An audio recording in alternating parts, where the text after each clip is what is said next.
প্রিয় দর্শক, আসসালামু আলাইকুম। দর্শক, আপনাদের প্রীতি ও শুভেচ্ছা জানিয়ে শুরু করছি নতুন একটি ভিডিও। তো দর্শক, দেখতেই পাচ্ছেন আমাদের সামনে এক আপু বসে আছে, আমরা তার গল্পটা শুনবো। আপু আমাদের যা যা বললো সেটাই আপনাদের মাঝে তুলে ধরবো। আপুটির নাম হচ্ছে আয়শা। তার পরিবারে বাবা মা কেউ নেই, শুধু নানি আছে, নানির কাছেই বড় হয়েছে।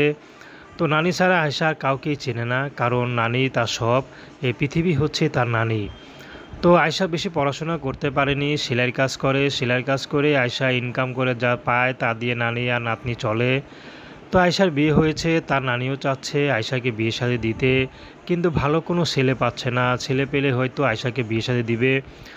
তো আয়শাকে যারা এমনি বিয়ে শাদী করতে আসে তারা শুধু যৌতুক চায়। তো আয়শা চাচ্ছে ভালো একটা জীবনসঙ্গী, যে তার সুখে দুঃখে পাশে থাকবে, তার কখনো ছেড়ে চলে যাবে না। কারণ আয়শা নানি ছাড়া কেউ নেই, অসুস্থ নানি কখন কি হয়ে যায় বলা যায় না। তো চাচ্ছে আয়শা এমন একজন জীবনসঙ্গী, সে গরিব হোক সমস্যা নেই, যদি আয়শাকে সারা জীবন পাশে রাখতে পারে, বুকে আগলে রাখতে পারে, তেমন একজন মানুষ পেলে আয়শা বিয়ে শাদী করবে।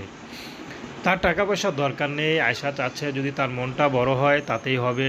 তার টাকা পয়সা লাগবে না, তার মনটা যদি বড় হয়, ভালো হয়, তার বয়স যদি বেশিও হয় তাতে কোনো আপত্তি নেই। আয়শা তাকে বিয়ে শাদী করতে রাজি আছে। তো দর্শক, প্রেম ভালোবাসা সাহায্য সহযোগিতা বিয়ে শাদী করা একান্ত আপনাদের ব্যক্তিগত ব্যাপার। আসুন আমরা ৫ ওয়াক্ত নামাজ পড়ি, সর্বদা দেশের সেবা করি। আসসালামু আলাইকুম রহমতুল্লাহি আবরকাতুহু।